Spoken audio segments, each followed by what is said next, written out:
4, and we have quite a few things to chat about tonight. So let's go ahead and let's go through the list here. Tonight we're going to talk about another major milestone for Fisker. We're going to talk about Fisker Ocean lock dates. We're then going to talk about Fisker Ocean Extreme Heat Testing, the Paris Motor Show, and lastly, the new Configurator. And not only are we going to get a new Configurator this month, I actually got a new screen. I was telling Jim and Matt, who are our guest hosts tonight on All Things Fisker Live. So got a new monitor, so I have a lot of space over here and over here, so I'll be able to look directly at you tonight. And then also I'll be looking over there and over there at different screens that I have on my screen. So I got the chat up over here, and I get to watch the chat the whole time now, guys. I can actually see everything that's going on while I'm talking. I don't have to flip through different browsers, so that's actually nice. So let's start off, since I can see over there. Let's see who we got. 22 people watching. We'll probably get quite a few more here in the next 5 minutes. But where's everybody watching us from tonight? Rosana's already here. Oh, that's nice. We also have, let's see here, we have Silver Nort. I've seen him before. We have OJ Grace and Lydia, Paul.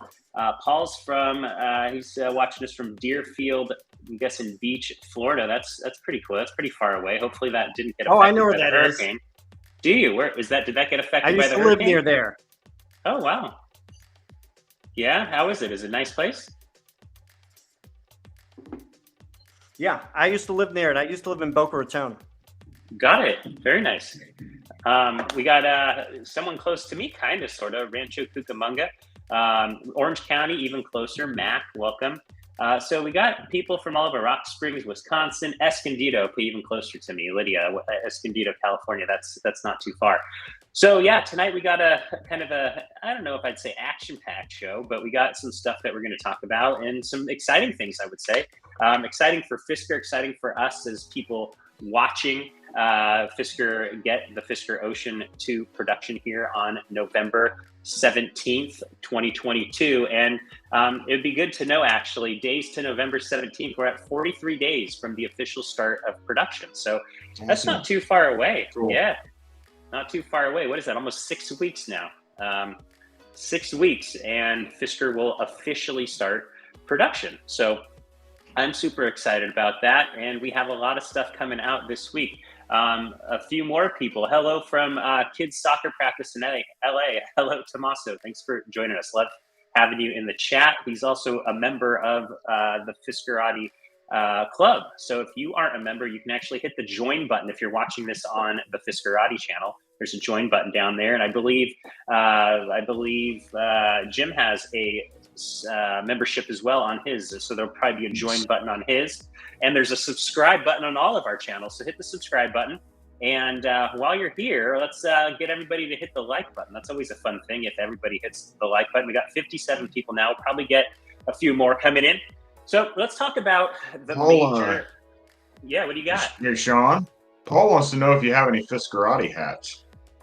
You know, I don't, Paul. We do have some Fiskerati shirts. Now, I used to have a clothing company way back in like 1999, and I actually did skateboards and things like that. And I actually custom embroidered all the hats, screen printed all the shirts myself, thousands and thousands of them. And that's what I said. I said, hey, we have shirts. You can see me wearing one right here. It's a good quality shirt, but it's nowhere near like actually pulling the squeegee on the ink. I don't know if you guys have ever done screen printing.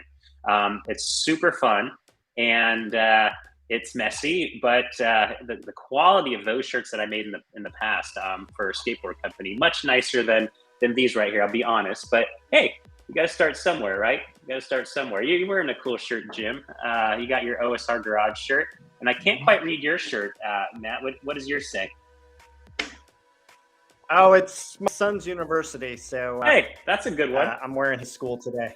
That's a good one. But I see your hat. I see your hat there. You got an Ocean Views hat.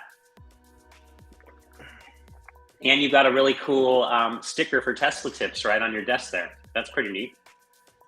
I like that. Yeah, it's my big sticker for my when I do reviews. And over the table shots and stuff like that.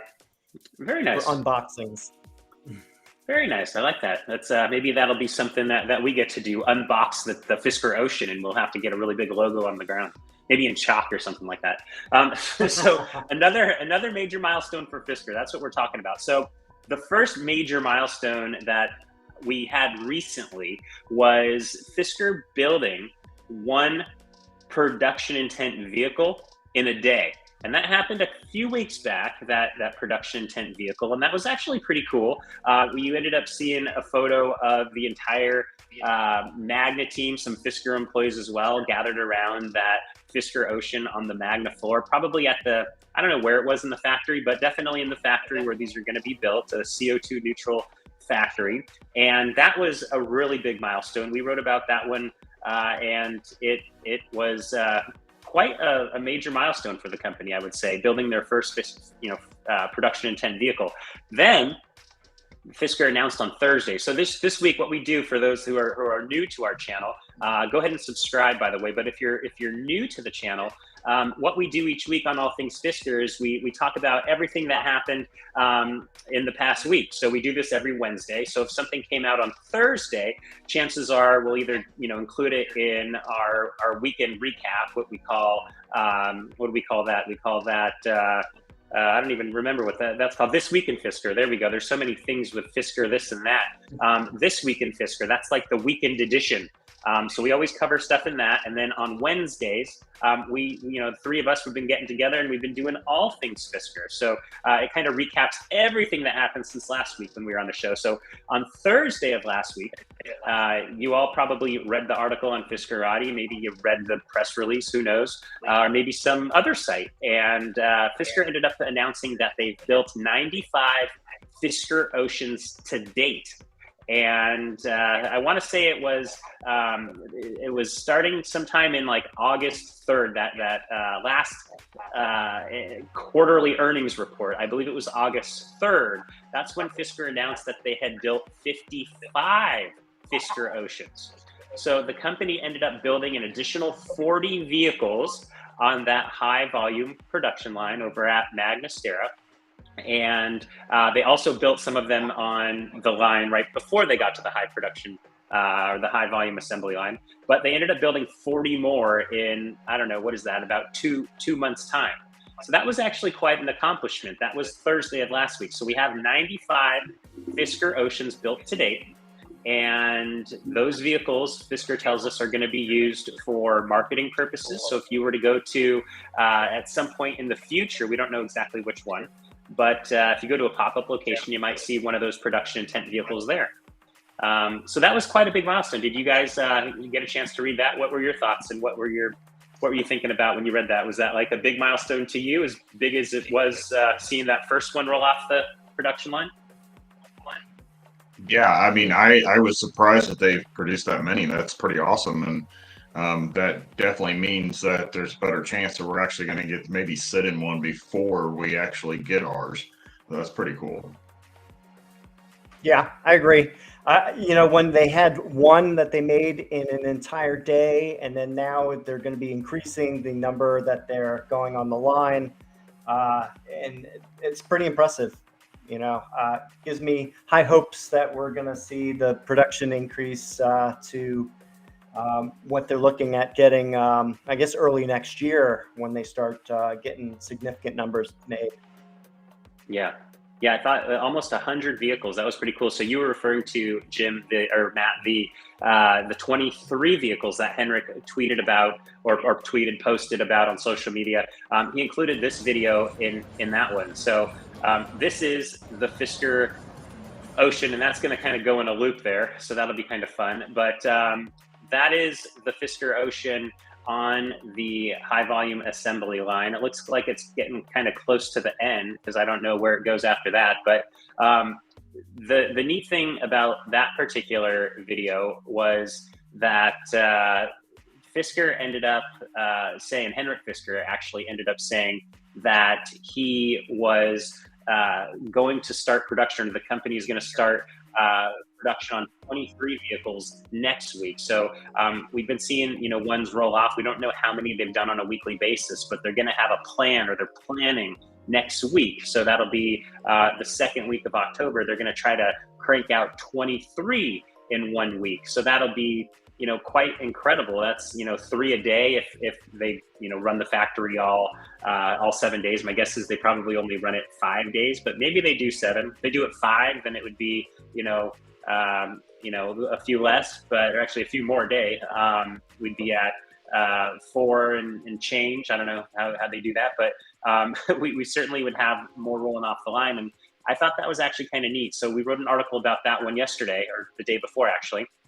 And that would be the 23 of the total 95 that they have. That would actually end up being roughly 25% of the entire total in 1 week. So it took them a year to get, I don't know how long exactly, maybe it was like 9 months or so to get 55 Fisker Oceans built. It took them 2 months to get 40 built. And then it's going to take them next week, if they're successful, an entire week for 23. So 25% of the entire total built in a week. Like that's quite, on our way to scaling Fisker Ocean. So that'll be kind of exciting.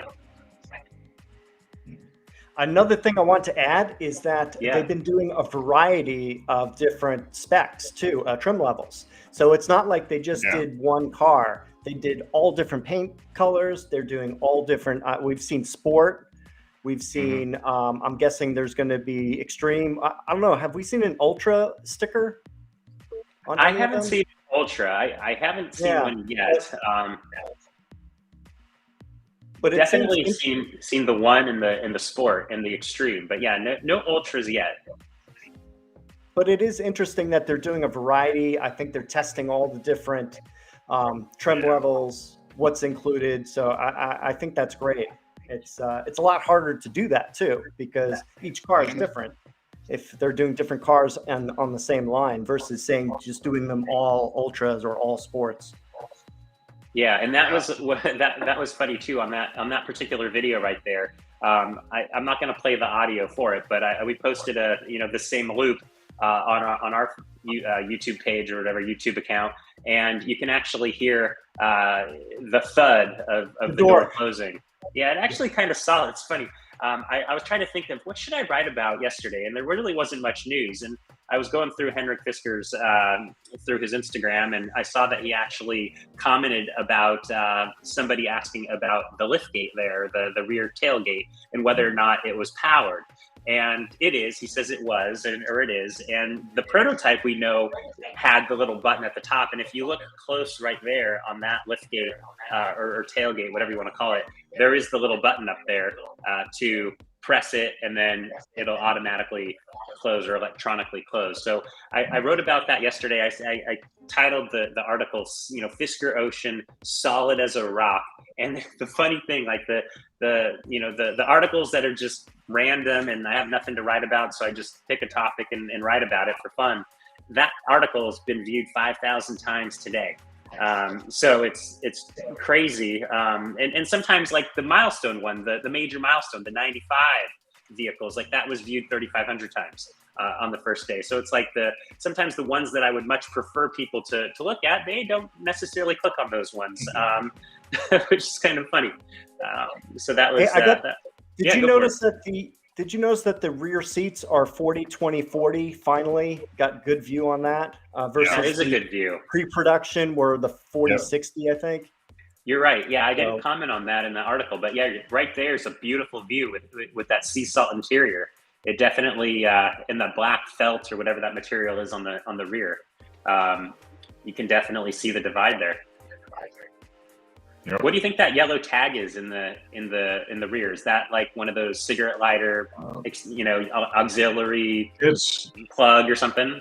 Can't quite tell what that is. On our ID4, we have a little spot in the back that you can pull open, and you reach inside, and there's a pull tab, and that is the emergency release for the charger. It's possible that may be what that is. Got it. That's pretty cool. Yeah, I just saw that one, but it's like each time you see one of these, you just keep seeing things you didn't see before. At least myself. So yeah. Is that a okay. solar roof, or can you tell? I couldn't tell. If it's not, then it may It's be hard an to Ultra. see. It's hard to see, especially with the tailgate up. But yeah, it's quite impressive. I like those wheels. Those are the wheels that I'm getting. Those air gliders, and we'll end up having to see. You get them black ones. Yeah, I'm too afraid of even though Fisker's going to have a park my car and all that stuff. I'm still afraid of scratching the wheels. It's much easier to ignore a scratch on silver. Yeah, but it's if you know. I doubt if you scratch a wheel and they have that, hey, you're not going to scratch your wheel. I don't think they're coming out with Fisker's not coming out with like a guarantee, like if you scratch your wheel, we'll give you a new wheel. But like that would be cool. That would be like the first lawsuit. That would be a really cool feature. Hey, if you scratch your wheels, we'll give you new ones. That would be pretty cool technology with all those digital cameras everywhere. That'll be part of a warranty. Yeah, that would be a cool warranty if it did that, but I'm guessing it probably wouldn't include, your wheels not getting scratched. One funny thing, actually, you can get that. You can actually get that from the dealerships. Really? We've done that, and wow. It basically, because a lot of the manufacturer wheels are not like your aftermarket wheels, where you might be able to buy a set for $1,200 or something like that. A lot of these manufacturer wheels are hard to get, and sometimes they're as up to $1,000 a piece. So we have done that before. Was actually bought a warranty on the wheels, and it doesn't matter what you do to them. They can have curb rash, they can have scratches, they can have whatever, and they get replaced. They either fix them. If they can't fix them, then they replace them. Oh wow. You know what I'm going to do just for fun here? I'm going to do a poll here for everybody. I'm going to say, hey, what type of wheels are you getting? 20-inch Aero Stealth, 22-inch Slipstream, 22-inch Slipstream in black, like you said, Jim, or we're going to end up having. Oh, geez, they don't even give you that option. Okay, I can only write 3 choices. That's kind of crummy. Or four choices. 22-inch air gliders. We won't be able to know then what people like, but. There you go. Let's go ahead and see what wheels are the most popular. There's a poll in the chat for those that are interested in taking it.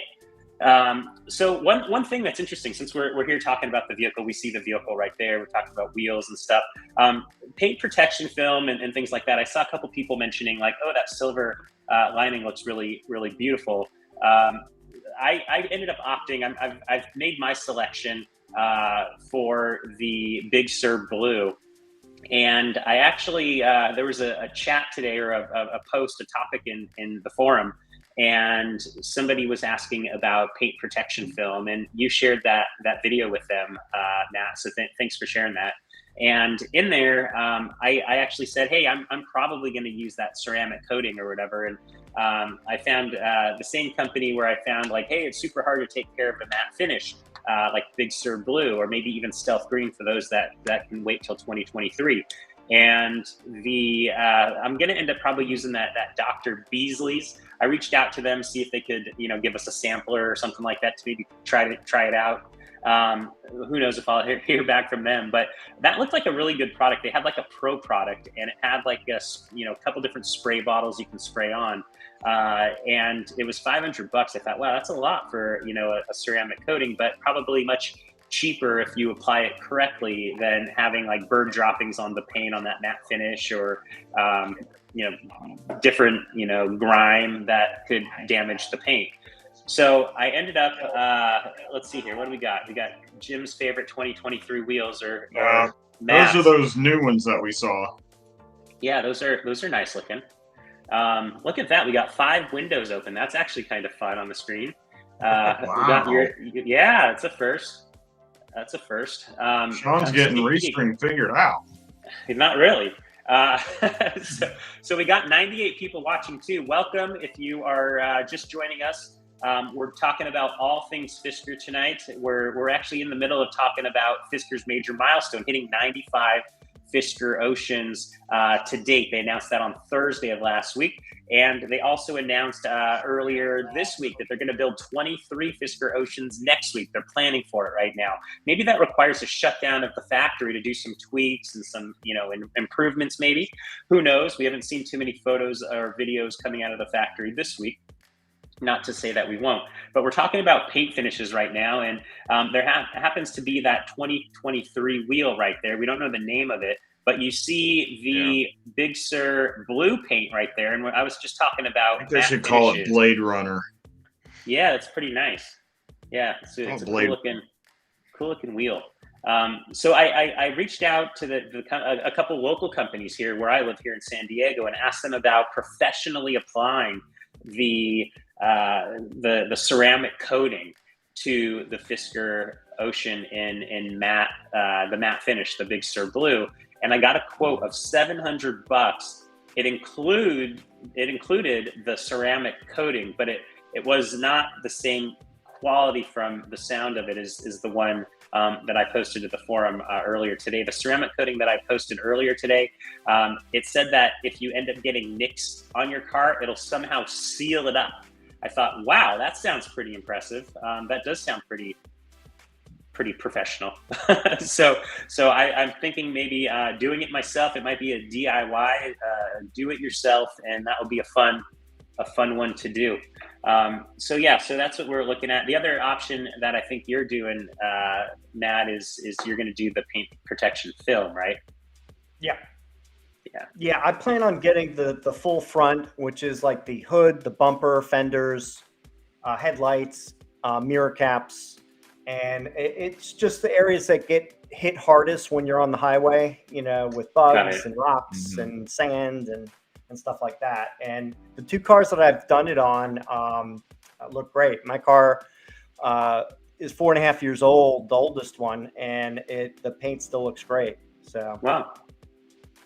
That's really good. And do you ever get rocks that hit it or anything that's hit it really hard? And what does it do? Yeah, you can. Some of the rocks don't leave any marks, but other ones that do, you can usually use like a hair blower dryer on heat, and it usually self heals. Oh wow! The finish. So yeah, it's pretty impressive.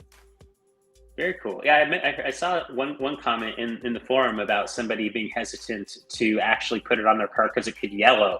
Have you ever seen it yellow on your car or any other car? That was a problem like 20 years ago on the first versions, but the ones now are like UV resistant. Right. I haven't heard any issues with yellowing. So that would be like tint turning purple. Like that used to happen a long time ago, and now it's probably good enough quality. It's a high quality one. Yeah, you're not going to have an issue. There's several brands like 3M, XPEL, SunTech are the major ones. If you stick with the major brands, you're not going to have a problem. Got it. Makes sense.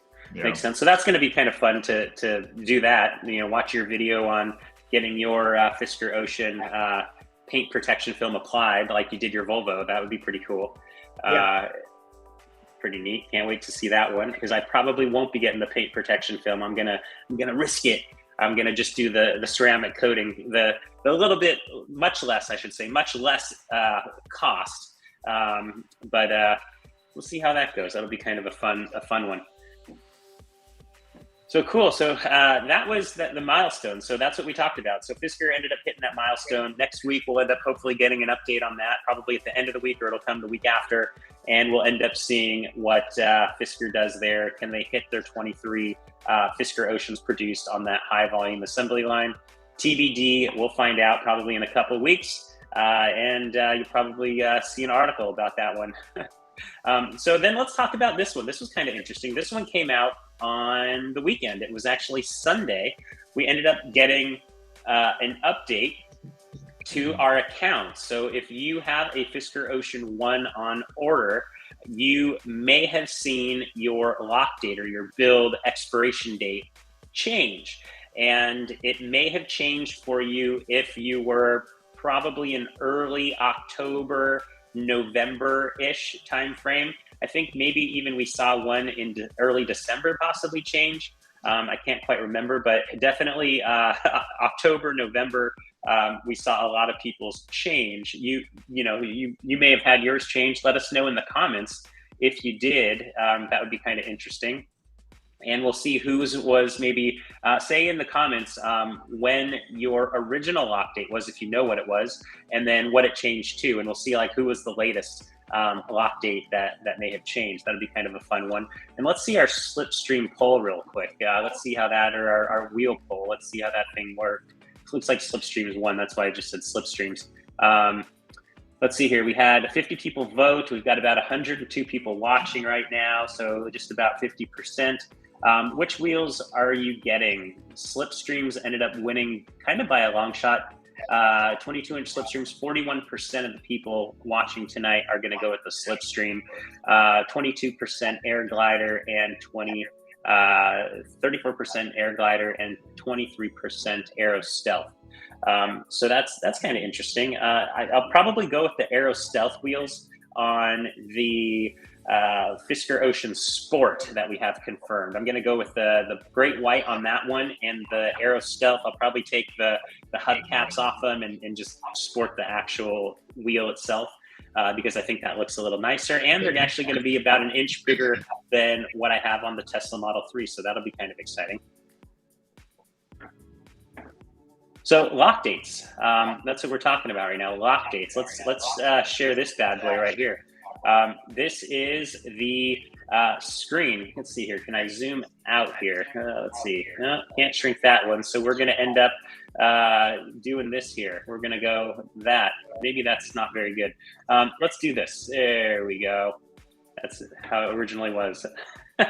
So this is my account right now. I've logged into my Fisker account. And as you can see, you can actually see my Fisker Ocean One right there. That's my Fisker Ocean One that I have. I currently have selected the Keller Big Sur blue wheels at 22-inch F5 air glider. So I don't have the most popular of the people who are watching tonight.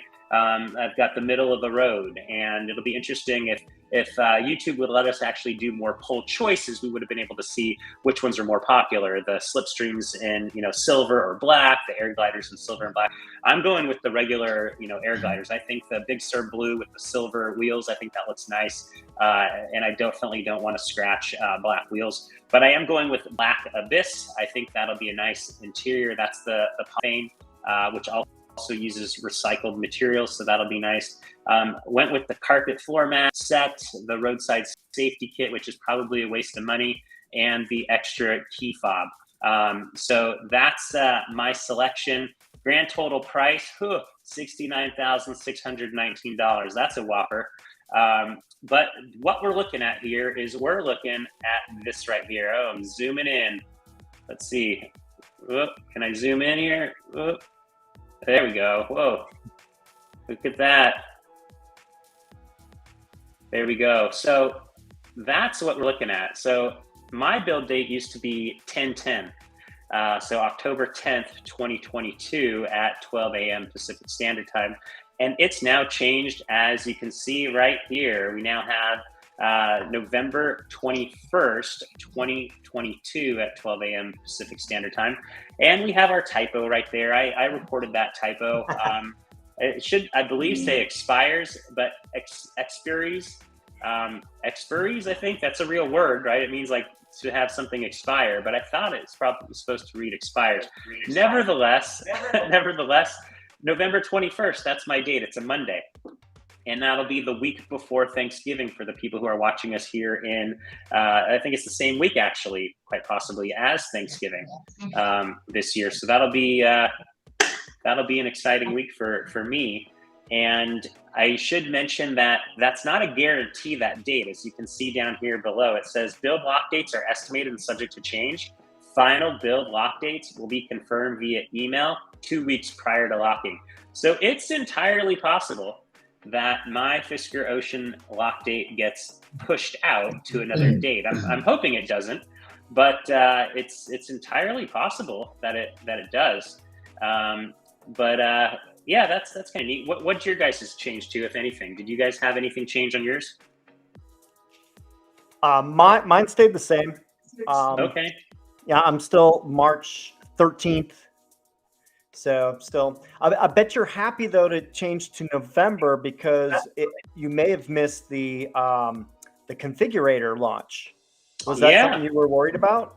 That's not something I was worried about, but it was something that I wrote about the very first time we actually saw the build dates on the website and the mobile app. So that was actually, a lot of people in the forums were actually quite distraught, if you will, or some people were kind of bummed out that they wouldn't be able to play with the configurator before changing their, being able to configure their car or look at high resolution images before they were locked in. And I was a little concerned, and that's why I thought mentally, okay, I'm going to make this selection well before I have to. And I've had a couple changes. I had the great white and a couple accessory changes, but I've since stuck on Big Sur Blue. And I figured, I was chatting to somebody in the Fiskerati forum, and I thought, the guy's got a really good point. Hey, if you're going with the Fisker Ocean One and you're paying, $69,000, that'll be the most expensive vehicle I've ever purchased in my life. The Tesla being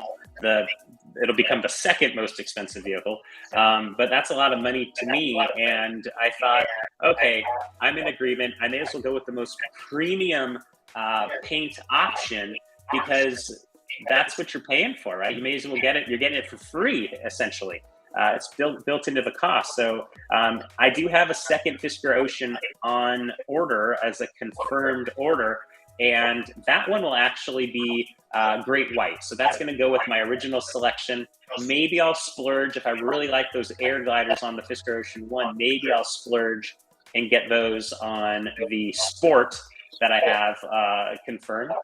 And yeah, I'm going to go with the free paint option. I'm guessing the standard option for the Fisker Ocean Sport, Ultra, and Extreme is probably going to be white and black. For sure white, possibly black, but we'll find out maybe with the configurator. And that's our next topic. Hey, the new configurator. So what have you guys heard about the configurator? Have you heard anything about that? I haven't heard anything new. Yeah, I haven't either. I know we're expecting it this month. We're expecting to have that new Fisker Ocean configurator. I would think it's going to actually be quite fun to play with, and I don't know really what to expect other than high resolution images. When they said, Henrik said, months ago, he said it was going to be a 3D configurator. And when I thought 3D, I was thinking kind of like what Lucid has. Maybe Lucid has a really good builder configurator, if you want to call it that, where you can kind of go in and see different angles of the vehicle, kind of swivel it. I haven't checked it out in a couple of months. Maybe it's changed, but it had a really luxurious, look of being able to see all the finishes on the vehicle. And that's kind of, to me, the standard or what I'm hoping Fisker's building the configurator to, because that was a really cool experience. And I can't wait to go in there and actually hopefully zoom in and see the paint colors and the wheels and all the different details that you really can't see, not only in the existing configurator, but the photos that we get. We're getting more photos. And that was actually one of the reasons why Fisker ended up pushing out the lock dates. They actually said it was administrative change, so kind of going back in between, the lock dates and the configurator. A little bit, they kind of play together in a way. People who get their date pushed out into the future get a chance to play with the configurator. We actually spoke to a Fisker representative, and they told us that it was purely an administrative change, and also to give people more time. Like the dates that they originally selected were, it sounded like maybe arbitrary, and they didn't actually have a bearing on your actual build date or build that was actually going to happen at Magna Factory. So your build will expire, the lock. And then, it could be a week, it could be 2 weeks, 3 weeks, a month, who knows how long, we don't know yet, until the vehicle actually gets sent to the factory to be built. So the company thought, hey, let's give as many people a chance to check out those new photos, those new videos. I would expect more to be dropping, more to be released. And then you have the configurator coming out this month. So we'll have plenty of time to possibly change our paint color, our wheels, and our interior. I think the interior is the biggest one that I'm most excited to look at, because we've all more or less are pretty in tune with the interior that we've seen on the prototypes. We have loads of those photos, but we don't really have tons of great angles and visuals of what the actual interior is going to be. We've seen Henrik Fisker sitting in the Fisker Ocean, and some people are like, hey, there's a beige interior now. And I think, it's not really a beige interior. That's probably the lighting up above, and it's making the sea salt look a little different.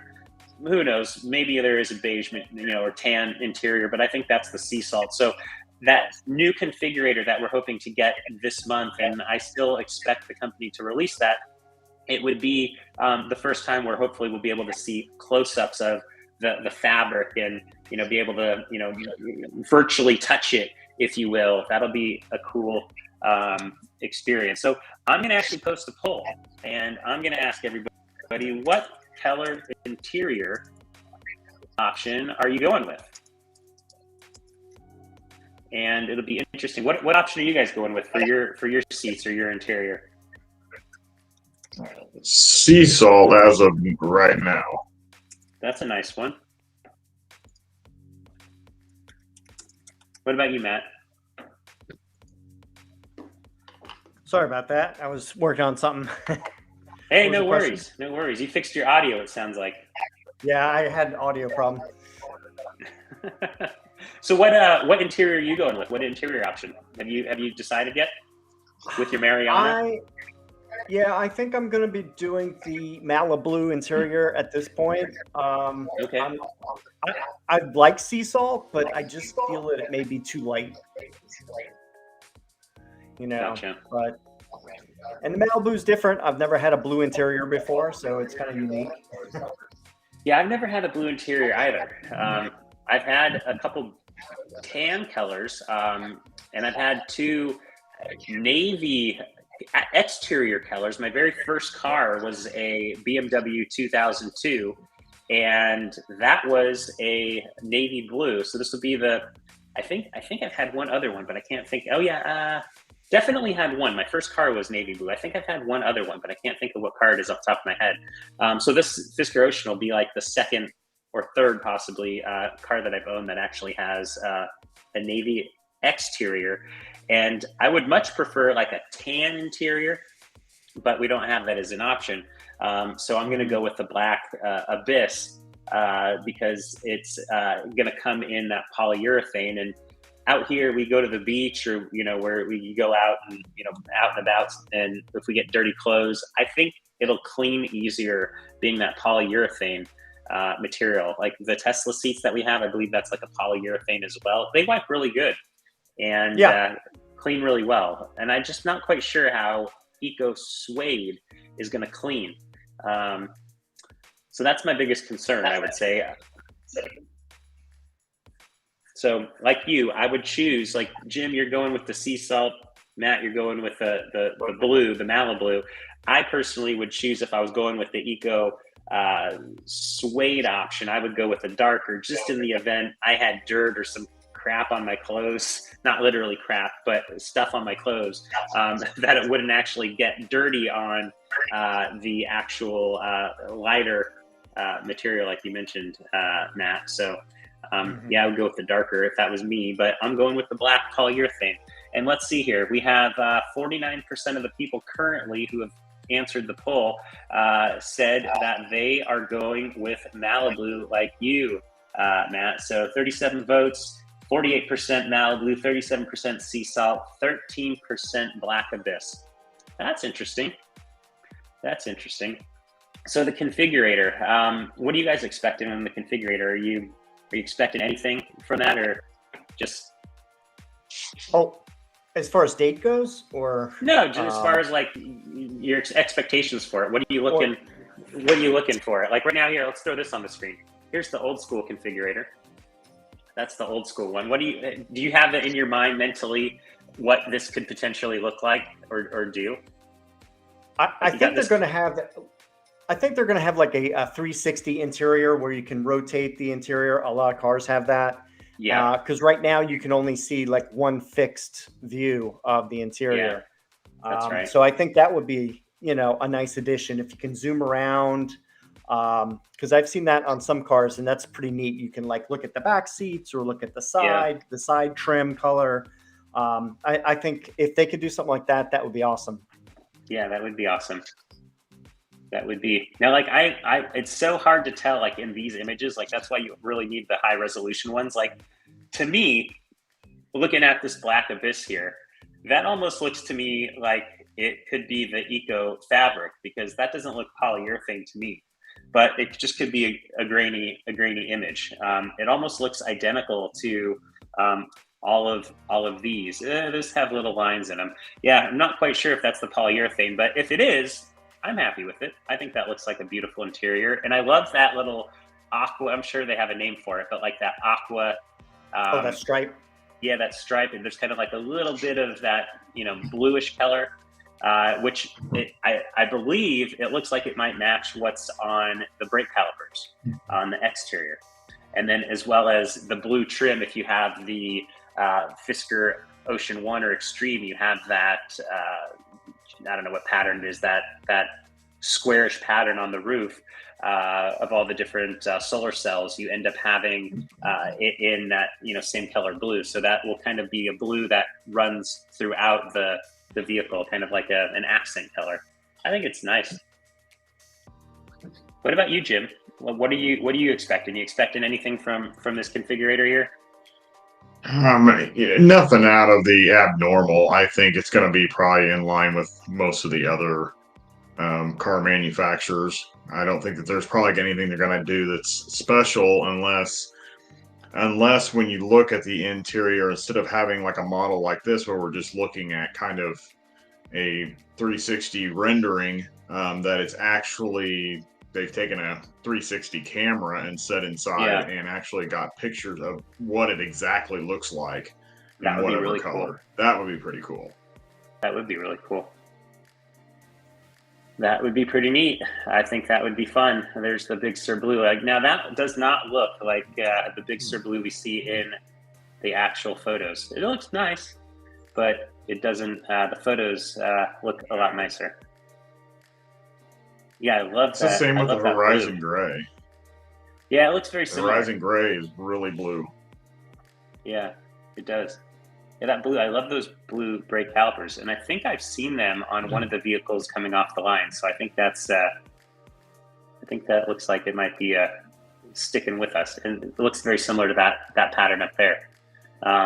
When I think I mentioned, for those that kind of follow along, I think we talked about this the other week. I think I'm going to tint the interior of my roof, just so I can kind of block out that checkered pattern, so I don't end up with a checkered tan. I think that would be real bad. No, I'm kidding about that, but I definitely think I'm gonna tint it, just so that when I'm driving in the sun here, I don't see constant movement of the checkers in the interior. I think that will really bother me. I won't do that right away. I'll play with it a little. But like on my iPhone, for example, the motion, there's like a sensitivity button, or I don't know what they call it, but there's an accessibility options. You can actually, on your iPhone, maybe even an Android device, you can actually say, hey, less movement on the screen. So like transitions and things like that in the app, you can actually stop those from happening, because sometimes it drives my eyes crazy. And I thought, seeing all these squares moving around the interior of the cabin might drive my eyes crazy. So if it does, I'm going to end up definitely tinting the top there. But I did love the exterior look of that. That'll be a interesting one to see how that plays out with my Fisker Ocean, and whether or not I tint it. So new configurator, it'll be fun. It'll be a fun one to see. I'm looking forward to that. I believe it'll definitely come out by the end of the month. The question is what week? We're going to be coming up on week 2 next week. We'll be lucky if we get it next week. I think it's going to be later, but we'll definitely let you know. It'll be on our All-Things Fisker. I want to add one thing. I think there's a Paris show the 3rd week of October. And You're right. Some people are thinking they may tie it to that, which may not be a bad thing. You're right. That's our next topic. Maybe actually. an unveiling. That's our next So- topic. It's actually the Paris Motor Show. There we go. There's the little text on the screen right there. Paris Motor segue. Show. Hey, the segue. You did it. You're good at the segue. So let's check this out. This is the Paris Motor Show, and they've got a really cool webpage at the Paris Motor Show. I really like it. I actually used the graphic when I ended up writing that, hey, Fisker is going to be at the Paris Auto Show. And there it is right there on the screen. The revolution is on. And it's going to be on October 17th through 23rd. And that's, what is that? It's going to be like 12 days from now. So that'll be interesting. That'll be a good one. It'll be interesting to see if one of those new Fisker Oceans that we've been seeing roll off the assembly line will be at that show. Now, Austria is not too far away from France. I'll say that. I wouldn't guarantee, though, if you're going out to Paris in the hopes to see a production intent vehicle, I wouldn't go out there just for that. It's entirely possible. I booked my flight. Oh no! Oh, that's a bummer. You really aren't going out there, are you? No. No. Okay. However, we actually have, believe it or not, we had somebody, one of our readers reached out to me, and he's based in Chicago.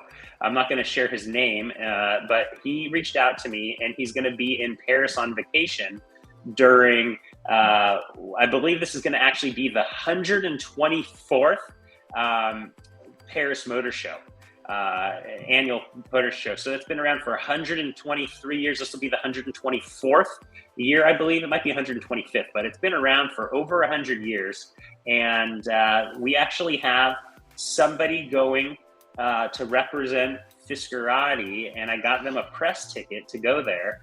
And they're going to be taking photos and videos and sharing them with us to write up an article. And he's going to end up sharing, a blurb, and it'll be amazing if there is the production intent. And somebody thanked us, Rick thanked us. I think I seen him in the chat here today. He thanked us for having somebody go out there and Fisker themselves, they favorited the tweet. So that was kind of interesting. They're like, yeah, cool. You guys have somebody going out to Paris to check out the car there. So hopefully it's a new one, but if it's not, I'm not going to be totally bummed out, because I didn't spend, $1,500 or $2,000 on a ticket to get out there. So no sweat off my back, but I'm excited just to have the vehicle out there. This will be the second time the Fisker Ocean has actually been at a Paris show, if you will. The Fisker Ocean is actually going to be at the Hall 4, stand 441 for the people that are interested. And that stand that it's going to be at, I'm going to butcher the name of it. It's called Agile Auto, maybe Agile or Agile Auto. It's a partner of Fisker's. It's called Credit Agricole Consumer Finance. It's Fisker's fleet partner in France. And Fisker actually had the Fisker Ocean, that Fisker Ocean in silver lining paint color, was at a previous event at Credit Agricole Consumer Finance's booth, and that was like two or 3 months ago. So this will be the second time that Fisker has the Fisker Ocean at their booth, but this time it happens to be at the auto show. So that'll be quite an interesting one. And Fisker actually announced, and I think I may have mentioned this last week, but Fisker, when they announced that they were going to be at this particular auto show here, they mentioned that they're going to also build a Fisker lounge in Paris. And not only are they going to have a Fisker lounge, they're also going to have a Fisker Center Plus, which we're still trying to figure out what the heck is a Fisker Center Plus. I don't know what that is, other than maybe it's like service and maintenance and things like that. I have no idea.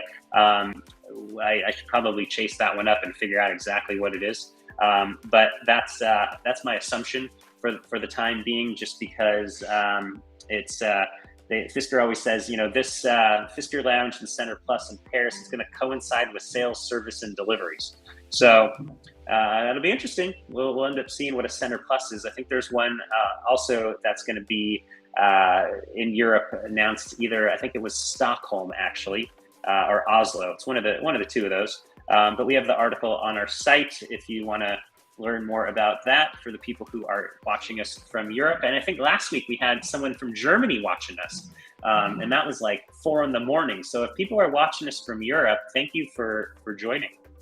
That's quite amazing.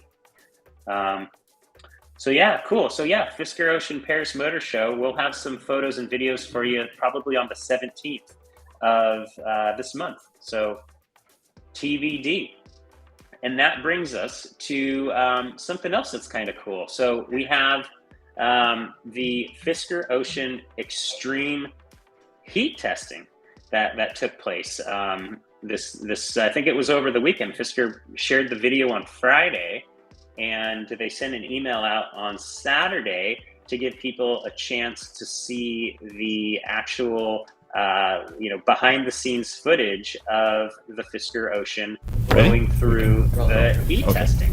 And there you go. So today we had right there. Interesting day. Everybody got a good some cool stuff. So I don't know if you guys are aware, but the Dante's Peak, I believe it's called Dante's Peak, is part of this video right here. And one thing that's interesting about that is it's exactly 291 miles away from Fisker's Manhattan Beach office. So far in our hot environment testing, we have the vehicle system and the battery system holding up extremely well. We've been able to do some long distance driving on the vehicle in extreme conditions. They probably woke up early. Heat testing is really when we look at the vehicle as a complete system, and we really stress the system to its limits and look at the performance of the whole vehicle together. We need to make sure that the vehicle will work in these extremely harsh conditions, and that any condition that the customers may come to with the car will perform as designed and intended. EV charger of an image or some footage of it. So I thought that was interesting, and it actually might be where they're at right there. I think those might be the chargers. So did you guys have a chance to watch this? Yeah, it was a very well done video. I thought it had some awesome drone shots too. Okay. Yeah, all right, so it's already getting warm, pretty warm, right? So let's take advantage of the heat. So today's route, today's agenda, we'll leave here this is with all of the vehicles, and we'll go from here to first stopping point is Badwater. So at the lowest point, and we'll only stop at Badwater for maybe 10-15 minutes, so we'll keep the car moving basically the entire day today. So then we'll go Badwater out through the same route we took yesterday, and then we'll make a turn and try to go up one grade climb called Dante's View. We'll go all the way up the grade to the top, see the vehicle performance as we climb up the grade, HVAC performance, cooling performance, everything as we go up. And then we'll come back down Dante's View all the way down the grade, and then return drive here at the end of the day today. So we'll keep moving, should be a good test of the whole vehicle's system capability and also driving range today. And just keep in mind, we're here in Badwater right now with our Fisker Ocean test vehicle. Ambient temperature of around 118 degrees, which is perfect for testing. So we drove about an hour to get here, and the car performed beautifully. HVAC and cooling system, battery performing as intended. We're taking all the data, and we'll continue to drive in these conditions, maybe even get a little warmer throughout the day. So we're going to go from here at the lowest point, and now we're going to climb all the way up the mountain to a place called Dante's View, and climb that grade, and then again see how the vehicle, all of the systems work. Hey Sean, some people are saying that they can't, in the comments they say that they can't hear you. Oh, can't hear me. 59. And I think there's some other maximum. volume on. Do you have background music on? Yeah, very faintly. Should go down 50. See, I don't hear anything, but they're saying they can't hear anything. Low 50, 48, Wow. 49. We have here They said to stop maximum the video, temperature though. of They can hear the video. I think that the video is overriding our conversation. Got it. like Well, they're the video's off. Good chat. Oh, the video was actually muted, so that was interesting. Bad video. Sorry about that, everybody. But yeah, that was the extreme heat testing. 122 degrees in Death Valley. They drove 291 miles, probably from their office would be my guess, to the Dante's Peak, and they probably had to charge there. They ended up, it gives them a real world environment to check out the battery, different, how's the car gonna behave in that type of heat. Hopefully they're able then dial in, fine tune the vehicle so that if you, me, anyone watching us tonight, if they were to drive through, hot weather and we'll probably take our Fisker Ocean from San Diego to Las Vegas, and we'll have to go right through Death Valley right there. And, we don't want our car breaking down on us. So it's great that they're doing this type of testing. And it was really opportune the week that they actually filmed this particular footage or did the test and filmed it, that we were having a heat wave here in Southern California. So here in San Diego, it was in the 90s, and Palm Springs 115, and then as we were told 122 degrees in heat over in Death Valley. And I confirmed that when Fisker said, hey, we're out here doing this, I checked, and yeah, it was that hot there. It's quite crazy. And the car performed. The car did it, and they'll make it better based on the data that they collected. As you saw, all the computers and all the wires getting hooked into their computer so they could collect the data. So very data-driven company, which is kind of cool. That's what I would expect from engineers. So yeah, that was the heat testing. Did you guys have any thoughts on that? I just want to notice in the comments they asked how many cars were actually at the test for Death Valley. Was it 2 or 3? I saw 2. I don't want to play the video again because it jacked up the audio, but there was definitely 2 vehicles. I'm not sure if they drove a third car for the camera crew and whoever else might have been there. I definitely remember in my mind seeing 2. In that parking lot. There could have been a third one, but they were both obviously wrapped in that camouflage wrapping. And I did see a photo on, might have been Instagram, possibly Twitter, where they were filming, and there was a couple people who I saw actually in the comments. They're like, "That's me." They were actually like somebody on a road trip, and they actually saw the vehicle, and they actually took a shot of it with their cell phone, and they actually happened to be in one of the photos that Fisker shared. So that was actually kind of neat.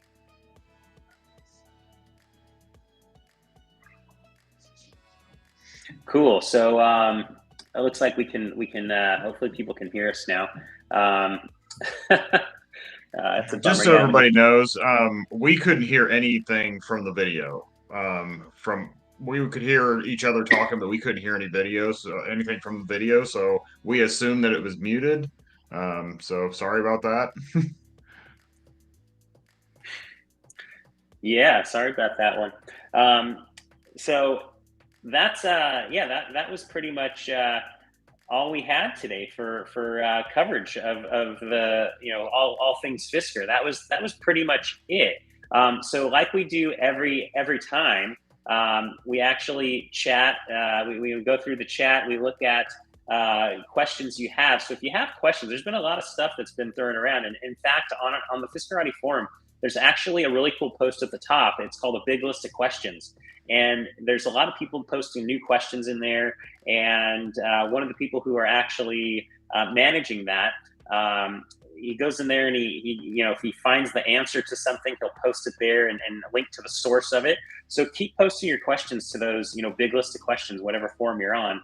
And it continually is updated, and it's a great source for people who are new to the Fisker Ocean. They want to learn about stuff, but just so everybody knows, there's a lot of information that we don't know yet about the Fisker Ocean. And we did see a post today. It was a reply to somebody in the Fiskerati forums who reached out to Fisker customer service, Fisker support, and they said that they're going to release all those details a little bit closer to the start of production. So I would imagine all the answers that we have to these questions that are unanswered are probably going to be shared sometime in November, would be my guess. But that's, once again, just a guess. But yeah, that's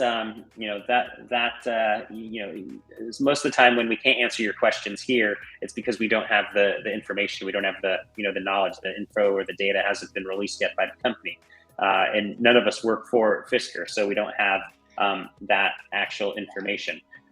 So let's go ahead and see if there are any questions. I'm gonna start up from the top here. Kind of excited to get that information because it'll give Matt and I something to make videos on. Yeah, and it'll give me loads of stuff to write articles on. I much prefer writing articles than doing videos, but I'll tell you, doing videos is so much easier than writing articles, which I don't know why, but well, it depends on how you do your videos. Some of us spend hours editing. Oh, that's true. That's true. With me, I don't ever do any editing on the videos, and people probably know that. If they don't, I don't edit them. But I usually just do a one take, and if it's good, it's good. If it's not, I'll start over. Sometimes it takes me 2 or 3 takes, but yeah, I'd rather spend time writing the articles or spending time doing something else than editing videos. But yeah, that's that. So hopefully it gives us more information, and also too. So this month, I'd say the main thing that we're getting, Fisker is going to end up being at the Paris Auto Show. They're going to be at the Oslo Motor Show, and then also we're going to get the Configurator sometime this month. So those are kind of the I think it's the Oslo Motor Show. I better confirm that real quick. But yeah, those are the things that I believe we're going to end up getting for the month of October, which is kind of exciting. It gives us something to look forward to. That on top of Fisker, whether or not they can achieve the 23 Fisker Oceans next week, that'll be pretty exciting to see. So yeah, Oslo Motor Show. Let's see here. I got the press release up. That's October 28th through 30th, and that's also where Fisker. It looks like. Let's see here. Center. Yeah, so Oslo Motor Show. Yep, definitely October 28th through 30th. That is the other event that we should potentially see a production intent vehicle. Not guaranteed, but possible. Austria is not too far from Oslo either, or Graz. So that'll be interesting to see if they bring one of the newer vehicles over there. Not that they will, but they could. That'll be interesting. So I don't know if you guys have gone through the comments to see if there's any questions. There certainly could have been. I just saw Bill and Roy. Hey guys, thanks for joining us. I didn't see you earlier in the comments. We do have a question here, I believe. Oh.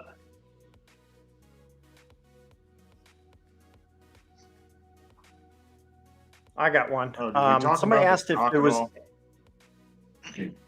Oh, go ahead. Sorry, Matt. Sorry. I was just saying somebody was asking if there was any pair news, and I'm not aware of anything since the last, Henrik had maybe one of his conference calls, at one of those conferences, where he was talking about the pair, but we haven't heard anything the craziest new, right? vehicle we'll ever see in the world. That was the last bit. Yeah, that was the last thing we heard. Yeah, the last photo that we've seen was him posting something on Instagram. Maybe the day after, or even the afternoon after we did our interview. I think it was actually I think he may have waited a day, possibly not. But we interviewed him. We showed an exclusive photo of a pair. And then I want to say the next day, it could have been that afternoon, he posted a similar image to Instagram. And then he attended the Cohen conference last month. And that was, I want to say it was the first or second week of September, before the Morgan Stanley Laguna conference. And during the Cohen conference with Jeffrey Osborne, he did end up talking about what he thought it's going to be, the craziest car in the world. So that'll be interesting. He did end up mentioning to, the audiences at both of those investor conferences around the delivery aspect of the pair and how it's going to be real good for delivery. He didn't mention exactly what type of delivery, food delivery was one of them, actually, food delivery, but not a specific type of food. But I have a feeling it has to do with there's going to be a way to keep food warm or something like that. And Fisker, as people know, they ended up putting that taco tray in the Fisker Ocean. And in the Fisker Ocean One and Extreme, I believe the taco tray is going to be on the driver and passenger side. How that's going to work, who knows for the driver's side? So that'll be interesting to see. But it sounds like there's these vehicles. They're building them for people that like to eat on the go or people that like takeaway. And we take a lot of food, when we get food out and about, we don't necessarily always eat it at the restaurant, inside, outside. Sometimes we get it a lot of times to go and eat it at home. And with the Tesla Model 3, we almost always put, if it's stinky food, we almost always put it in the front, the front trunk. Yeah, the front. I was going to say the front trunk. Yeah. We throw it in there just so it doesn't stink up the cabin. There's nothing worse than like the lingering smell of food in the vehicle, like the day after, 2 days after. So that's always fun. So maybe Fisker has a great way of in the Pair to keep food not only hot or cold, but to also keep it from blasting the stench out in the rest of the car. That'll be kind of fun.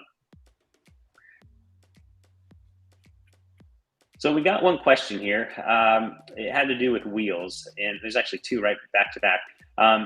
So Sean had a question here, spells this name same as me, Sean Wyrick. He says, how are these lock dates calculated? I reserved in February, paid $5,000 in July, yet my date is later than others. So I ended up seeing an email from Fisker customer support today. The location is definitely a big one. Location, I would say, the date that you actually locked in, the date that you pre-order your Fisker Ocean One, plus where you're at, where you're located, those are probably two very important ingredients to figure out when your build will expire, your lock date. We don't yet know anything about deliveries. Fisker said that on their website and their FAQ and through customer support. They actually say that they're starting to work on when vehicles will be delivered, and they're going to make some sort of announcement on October 31st. So that's another thing we get to look forward to. The last day of the month, Halloween, that'll be a fun one. We're going to end up getting some information on actual deliveries. So we don't know if Fisker is going to share delivery dates with every single Fisker Ocean One customer, or if it's going to be, kind of, hey, you'll find out when your lock date has expired, or who knows when. But we'll hopefully get some information on deliveries on that date, October 31st, and maybe we'll get it all at once, or maybe they'll drip it out. Who knows? Everyone's guess is as good as mine. So I believe it's just a personal intuition, gut thing. The date that you pre-ordered plus your location. You could throw a third thing in there, a third ingredient, and that could be your potential selection of, paint, wheels, interior. That could potentially play an impact. Maybe they're going to go, maybe Malibu interior, Trump's Black Abyss, polyurethane interior. Who knows? You guys have any thoughts on that? Maybe more information on hitches and roof racks. I'd like to see that if they had that in the configurator too. That'll be good. Yeah, we did read on their website that they're going to have roof racks at some point. We don't know when. And we do know that we talked about it last week, the tow hitch. They're definitely going to support towing. What did we say? It was like I think I read the blurb, right? It was like 4,000 pounds or something thereabouts. Like that, yeah. Yeah. So we talked about that last week. Our next question is, what's the quality difference, black versus blue materials? And I don't know if that has to do with interior, because those are the only two things that are black versus blue. Yeah. So materials, you have three different types of materials that the seats are going to be made out of. You have eco fabric, eco suede, and eco leather. Those are your three materials. The eco fabric is some sort of a recycled fabric. There's more to it than that, but that's like super, super simple. And then you have eco suede. It's, also a recyclable, suede-like material, velvety suede-like. I don't know if you have a velvet jacket or a suede jacket, but it would feel brushed, really nice and soft.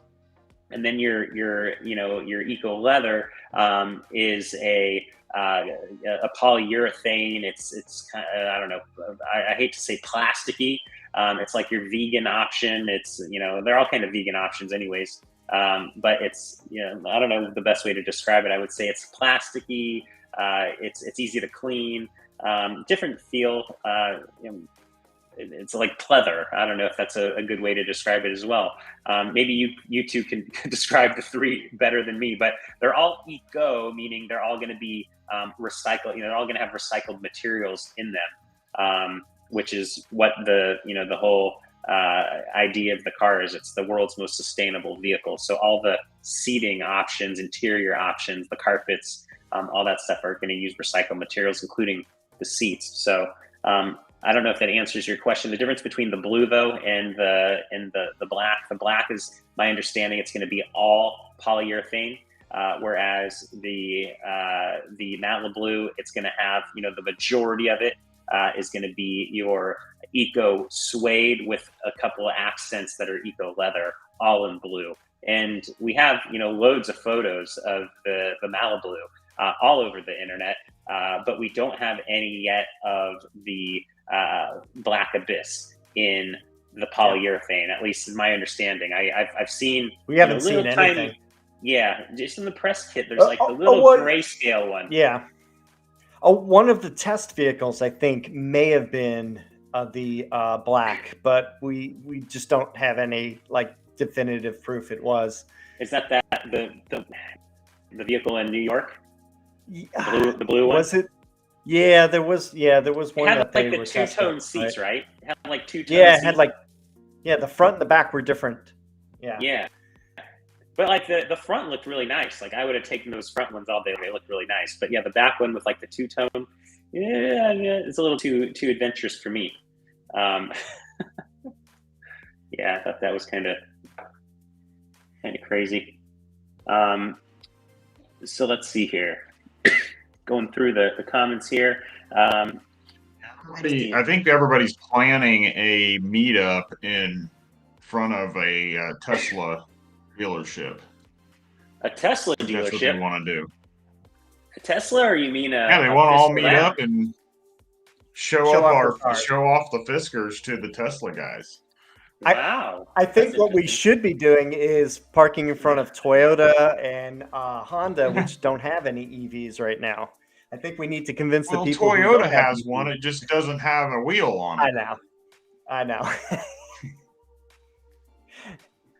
So you guys might have this is the question that you had, any new information on the pair, one right above it. And I don't know Mazda 3 or Mazda 6, Mazdas in general. But Victor said, hey, am I the only one who thinks Teslas look like Mazda 3, Mazda 6, and Mazda CX-8? Nothing to do with Fisker cars, but maybe you guys are familiar with the Mazda. Right, oh, excellent.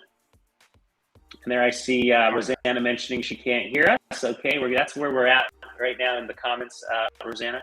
I should have been looking at that earlier. Let's see here. Thank you, Jim Richmond. Just stopped the video. We did. Let's see here. Any other questions? No, I think there's one down there. Is there a tow hitch on these vehicles? Hey, I want to go back to the Mazda comment. Can I do that? Okay, go for it. Yeah. Okay. I don't know if anybody knew this, but the designer for Tesla, his name is Franz von Holzenhausen. He did work at Mazda before Tesla. So did design Mazdas before he started working at Tesla. So there may be a family resemblance just because maybe his style was similar between the two companies. That's really interesting. Just a little, info. Yeah, we owned a Mazda 6. We actually owned a 2014 Mazda 6. They're good-looking cars. And we thought the same thing. So I'm bringing the two pictures up here. As soon as I get a hold of them here. Okay. So here's one. Oh, that's not what I meant to do. Yeah. There's one, Sean. All right. That is the Mazda. That's the Model S. And sorry, I didn't mean to. I didn't know how to do both of them at the same time. If I can. Okay. What are you looking for? A Mazda 6? I've got them both here. I just don't know if I can share both of them to you at the same time. Got it. So here's the model. This is the Mazda 6, the 2014 Mazda 6. This is the first year of that body style. Wow. Man, but I don't know how to pull up both of them at the same time. I don't think I can. No worries. I think everyone knows what Tesla looks like. But that looks nice. It's a nice looking car. That's the 2014, and then here's the Tesla again.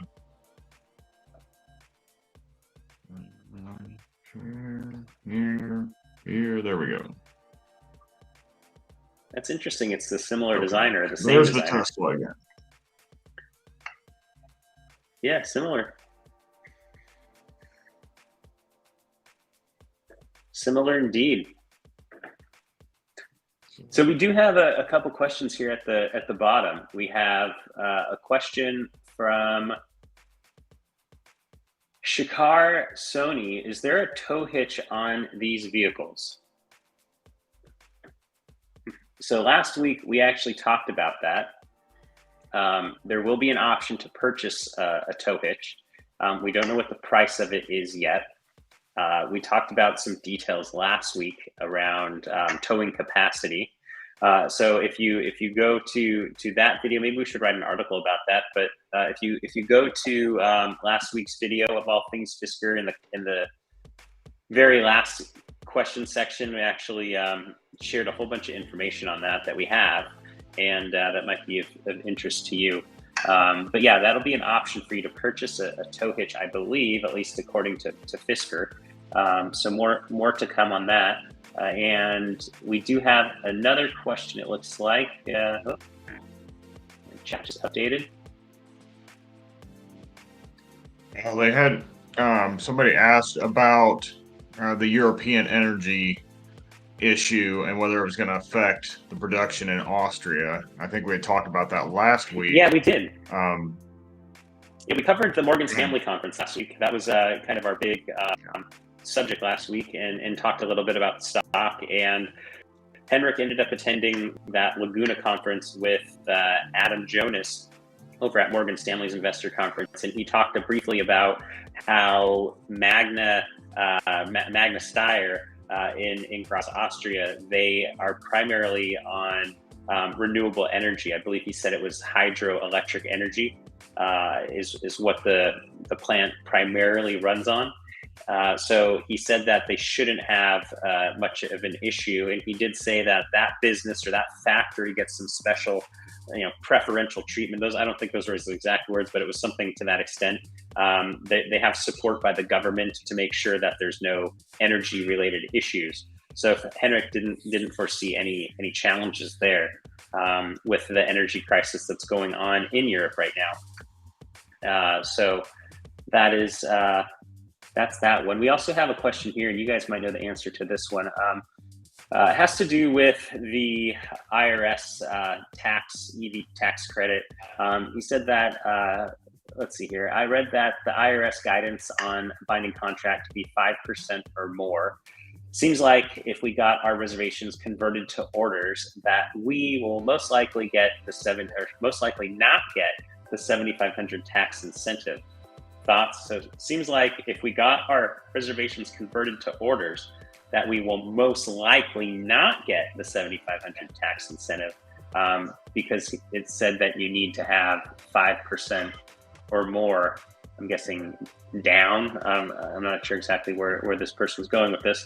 I'm under the impression, being here in California, and I think Matt talked about this last week, that we have to wait for the guidance to come out from the Internal Revenue Service, the IRS. I believe it was January 2023 is when we expect them to provide their opinion on on the legislation, on their interpretation, and how taxpayers should handle the EV tax credit when filing their upcoming taxes. So I think that's like kind of the official answer.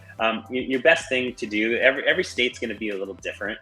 and each state has different rules on what's a binding order and what's not a binding order. That much I know for certain. So you'd have to go to, I'm in California. You could go to, your state tax, you can go to a tax professional in your state and share the legislation with them, and you can get a quick once over. I would probably wait until January of next year when we have more information from the IRS, and you probably could even wait for like TurboTax or something like that, and they'll probably have a little blurb that they do on their site for everything that gives you their opinion, the community's opinion on how to treat your EV that you may have purchased in 2022 or 2023 if you had a pre-order in. So there will be lots of stuff to come on that. It's not the last time we've heard of that. I wouldn't sweat those details yet. If you were really banking on that, we'll find out more, and we'll share that here on All Things Fisker with you. So yeah, that looks like. I got one more question here. Yeah, MDP. I got one down. Yeah, go for it. You want to go? You go for it. Okay. I saw two, actually. Somebody was asking me a question, I guess, earlier when I was talking about the paint protection film, how much it costs. Yeah. And it's extremely variable depending on where you live, parts of the country. But for me in North Carolina, I did my Volvo, which I did 2 years ago. It was the full front, which included paint preparation, where they wash it, they make sure the paint is in great condition. The PPF and ceramic on the whole car was $2,500 for everything. So some people, if they don't do the ceramic, it's going to be less. Or if you only do ceramic, it's going to be, PPF is usually more expensive than ceramic, usually twice as much. But it's probably in that $2,500 to $3,000 ballpark to do the paint protection on the full front, not the entire car, but just the front half. Yeah, and I'm going to throw up a little image here of it just to kind of show people what you're talking about. There's a couple different treatments that you can do, and the middle one. So you're going to do the one you're going to do this one right here, probably, right? The one that's called partial coverage would be my guess. No, it's full front. You're doing the full frontal. Okay, you're doing the full frontal. Got it. Yeah. So it's basically the front half of the car. Nice. Yeah, that'll be really good. That'll be interesting to see. I don't recommend doing partial because it's only the first foot on the hood. So you'll have a line across the hood where they do the film. So I recommend doing the whole hood because you'll get. I've gotten rock chips up near the front, sometimes even near the windshield. So I recommend doing the entire hood. By doing the full frontal as well, they would end up wrapping it around the edges of those panels too. Whereas if the fenders, whereas if they were to do the partial coverage, you would actually maybe see a line somewhere, right? Yeah. And then they also offer the full vehicle coverage, and then they offer wear and tear coverage, which is, it looks like door handle areas, and then also right below the trunk area. So if you drop a suitcase or you do something like that, you're not going to scratch the bumper. That's pretty neat. Yeah, I'll probably look into this more just for the heck of it when I get to get the car, take delivery of the car. When I find out when it's going to be delivered, then I'll look into this and see who does it in my area. And the neat thing, I think I looked at this once before when we were on this show, and they actually have on the Scotchgard website. So this is the Scotchgard website for those that are interested in this. And they actually have a section where you can go search your zip code here in the United States, maybe even in Europe as well, your postal code, and you can find somebody in your local area that'll actually apply this paint protection film. And that's kind of neat if you don't know where to go for it. I don't know where to go. I think actually a lot of companies that do this type of application of this paint protection film also do window tinting, from what I saw when I searched my zip code. Yeah.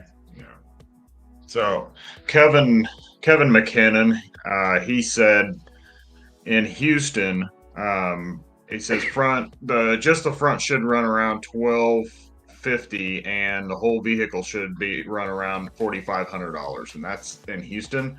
And I was going to say here, in Illinois too, the company that I work with, they told us the paint protective film would run somewhere around $400 to $4,500 for our ID4 if we wanted to do the whole car.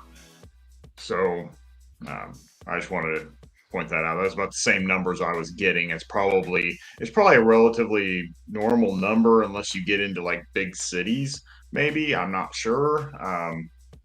But it might be a little more expensive there in California than it is here in the Midwest. Oh, of course it's going to be more expensive in California. Everything's more expensive over here. But you know, with the Fisker Ocean, you're not going to have to put any paint protection film on the roof because you have glass, right? So maybe it would be less, but probably not. They'll probably still charge you the full amount, even though they're not going to have to do the roof, right? Yeah. Our ID4, they were telling us around 4,000 to 4,500, and we have a full glass roof. So. Oh wow!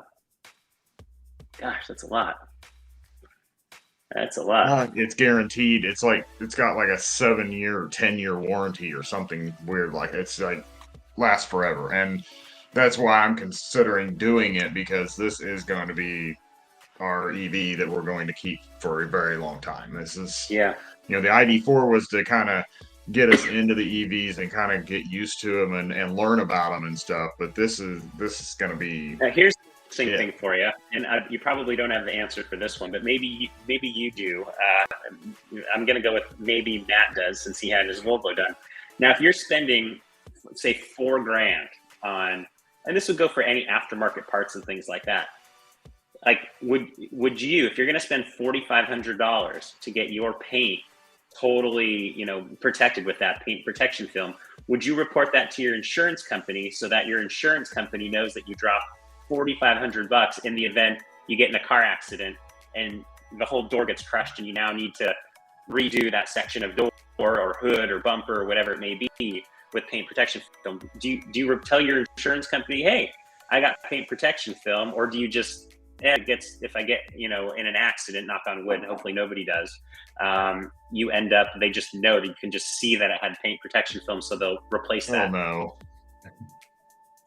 no. I'm sure they'll know. I would contact them for that, for a full expense like that. I would contact the insurance company. You're most likely not going to have to pay much, if anything, to add it.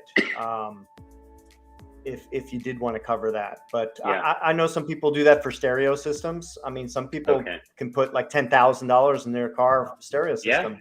So it's probably a good idea to have it covered. Yeah, it's not a bad idea to try to, you know, your insurance company will probably insure you for anything you want them to insure you for. But yeah, if it was me and I was going to drop $4,500, that's like, I don't know, 7 or 8% of the entire cost of the vehicle.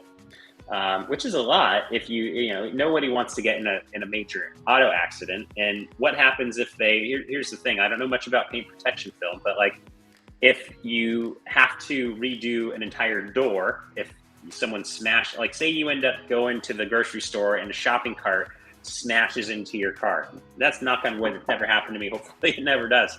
But if it did, would I'm guessing when they redo the body section of the door, if they bang out the dent or they have to Bondo it or do whatever they do, can they do that body work directly over the paint protection film, or do they have to peel that off, do the work, and then reapply paint protection film over it? I'm guessing the latter, right? Yeah, that's the latter. So if you were to reapply the paint protection film to that door again, if your car's 3 years old and that paint protection film's 3 years old, will you notice a different color to the door? No, you won't. Okay. No, you won't. No, and I was gonna say about notifying the insurance and whatever, and that's fine. I don't expect it to cost anything else, because in their turn, it's actually saving them also, because no little scratches, nothing, you know, you run up against something or whatever. Most of the time, that protection is there to protect the paint. So you're just not going to have these little scratches where some people like to just have the insurance fix every little thing that happens to their car. And this would actually prevent some of that. So I doubt that there'd be any increase in cost. They would probably just note it on your car that you have protection on there, and maybe you'll get a little bit better rate possibly, because you are helping protect the car. Yeah. Now, for all the people who are just joining us, we're in the Q&A portion, and we're just chatting right now, which is kind of fun. Go ahead and hit the like button. We're going to say, hey, in 3 seconds, so I'm going to count down to 3, 2, 1.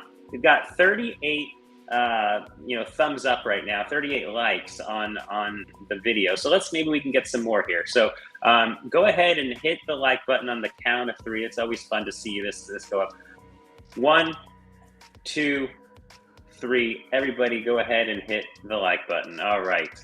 Let's see. We went from 38 to 41, and maybe we'll get a few more likes for the people who have just joined us. Thank you very much. And go ahead and subscribe to our channel. Every week we've been doing this All Things Fisker. You can find it on the Fiskerati channel, the OSR Garage channel, or the Tesla Tips by Mountain Ranger / Ocean Views. So that'd be great if you guys subscribe to our channel. It'd be good to be able to connect with you every time we each post a new video. And the 3 of us post quite a few videos, so you'll get updated when those things are announced. So yeah, that's let's see here. What else? Tonight, for the first time, actually, we have another comment. I was going to say, for the first time tonight, I ended up putting a little blurb on the Fiskerati site. So I normally say, hey, go ahead and check out our YouTube channel. Tonight I actually put a little blurb at the bottom of the site when people scroll down that said, hey, watch All Things Fisker, and I have like a watch now button. So I thought, hey, that'd be kind of cool. Maybe let people know a different way, other than just writing an article about it and posting links to videos in different places. And yeah, that was kind of neat. So yeah, we have another question up here. I've already lost it. The chat's kind of just cruising here. So they actually had a question for you, Matt, directly. Where did you get your paint protection film done in Raleigh? Oh, I went to Tint World of Cary. Cary is one of the suburbs in Raleigh. So there's at least 20 companies that I know in town that do paint protection film and window tint. So it's gotten very popular since I bought my first car. Even when I got my Tesla done 4.5 years ago, there was only a few places, and now it's just kind of exploded. Wow. But yeah, Tint World of Cary. Thank you for sharing that one. The next question we actually have one about the reservoir for windshield wiper fluid. Did you see the reservoir for the windshield wiper fluid? Where is it located? And we saw a video or a photo or some image of it over in New York City and Brooklyn on Henrik's test vehicle. And it was directly below the windshield wipers. I don't know what that section of the vehicle is called, but just between where the windshield meets the hood of the vehicle. The hood. There's the hood. There's like a little black plastic piece. It was tucked inside there, and it had like a little, little lever or whatever you could pop up and probably dump in your washer fluid there. So that would be, a good place to put it. We've always wondered, where did the washer fluid go? Somebody was teasing on one of the forums, and that's, we ended up getting the answer to that one. Someone also had a question about where's Fisker with regards to Fisker Finance and getting loans through Fisker. Now, we got a press release on that a couple months ago, and that was the last time we heard about that. And in that press release too, there was also a brief mention of Fisker Insurance, some sort of insurance product. We're not sure when that product is going to roll out, but it sounded like from everything we heard that, we know that Fisker here in the United States is partnering with Chase for their auto loans, and they're going to offer competitive financing. Who knows what exactly that means, competitive? Hopefully they're the same rates that you would get at other big national banks. But I think I made the recommendation a while back, like I'm going to do. I'm probably going to, I was originally going to sell the Tesla Model 3 to fund the Fisker Ocean. I might end up keeping that, at least for the short period of time. And I'm going to finance the Fisker Ocean just so I can go through the Fisker finance process and see what it's like to actually finance a car. And then I'll probably keep the loan for 2 or 3 months or 6 months or whatever it is, just to help build up my credit, because I haven't really financed anything big recently. So I'll go ahead and do that, and then get to experience what it's like working with Chase Bank, if they're the ones who actually get to keep the auto loan at the end of the day. And I'll be able to share my experience with everybody. So that's what I'm probably going to do.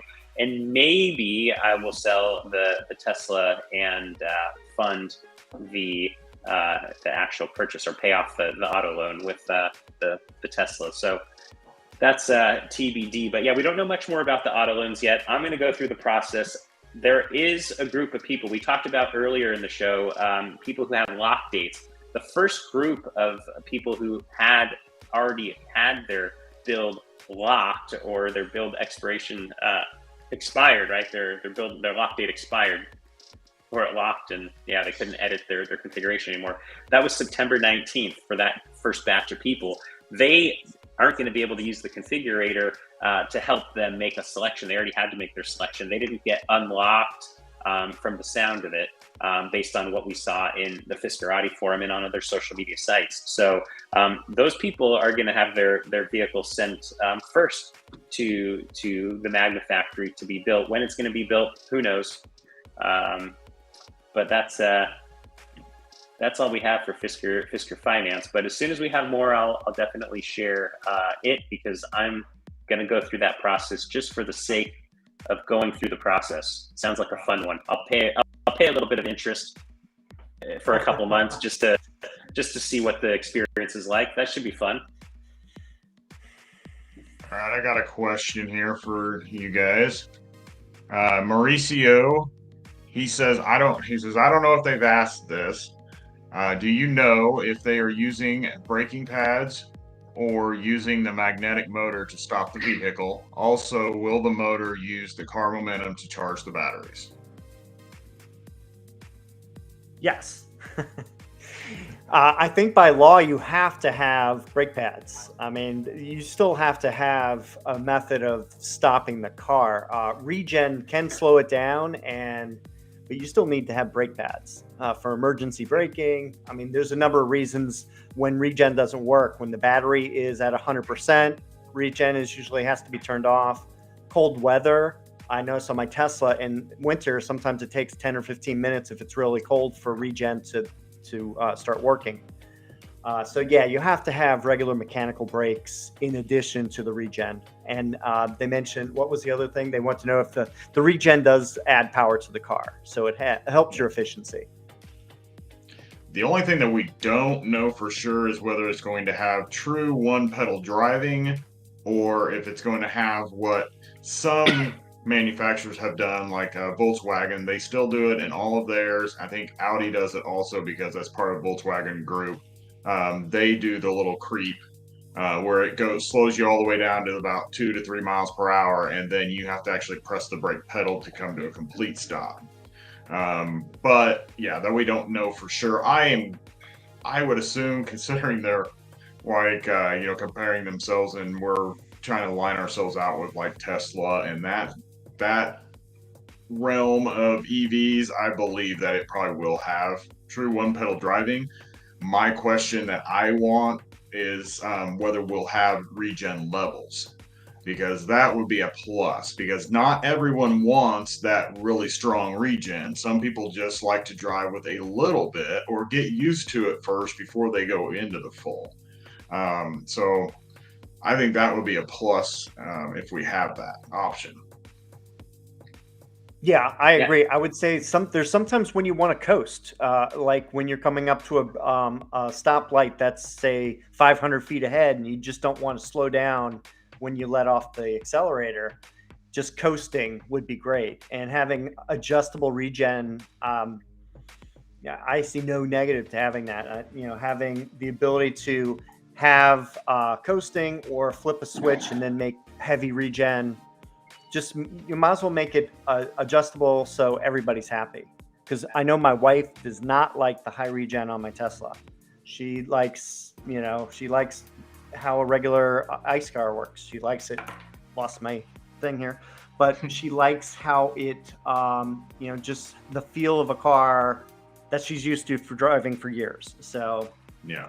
there's always going to be a number of people who don't want to change.